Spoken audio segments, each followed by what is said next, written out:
সাগরে নামার প্রস্তুতি নিচ্ছেন জেলেরা।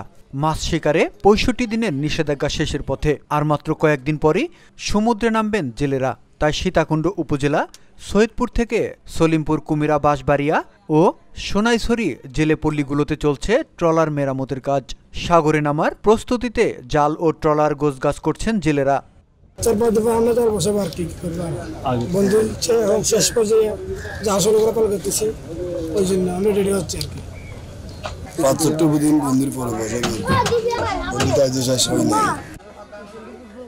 নিষেধাজ্ঞা শেষ হতে আর মাত্র কয়দিন বাকি, তাই সমুদ্রে নামার প্রস্তুতিতে ব্যস্ত সময় পার করছেন উপকূলের জেলেরা।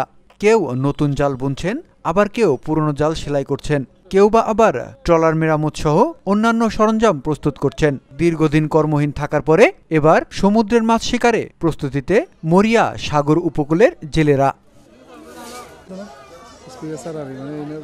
ধন্যবাদ আপনাদেরকে।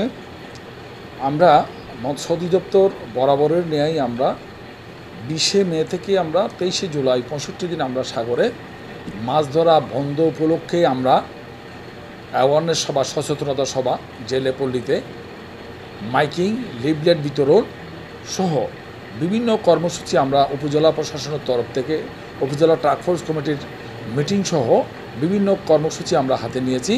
তারই ধারাবাহিকতায় আমাদের অভিযান, আমাদের বিশেষ করে বাংলাদেশ কোস্টগার্ড, নৌ পুলিশ এবং থানা পুলিশ সহ মিলে আমি নিজেও আমাদের উপজেলা থেকে আমি 3টা টিম আমরা গঠন করেছি। সার্বক্ষণিকভাবে আমাদের অভিযান অব্যাহত আছে। আমরা এই পর্যন্ত আমরা প্রায় 50টি মতো আমরা অভিযান আমরা পরিচালনা করেছি। আমরা এই অভিযানে আমরা প্রায় আপনার 655 কেজি মাছ আমরা জব্দ করেছি। আমরা 3 লক্ষ মিটার জাল জব্দ করে আমরা ওই 3 লক্ষ মিটার জালের মধ্যে চরগারা জাল আছে, বেহুন্দি জাল আছে, টং জাল আছে এবং এই চিংড়ির পোনার জাল, কারেন্ট জাল সহ টোটালি 3 লক্ষ মিটার জাল আমরা জব্দ করেছি। আমরা এই জালগুলো আমরা মাননীয় উপজেলা নির্বাহী অফিসারের সম্মতিতে আমরা এই জালগুলো আমরা জ্বালিয়ে আমরা বিনষ্ট আমরা করেছি।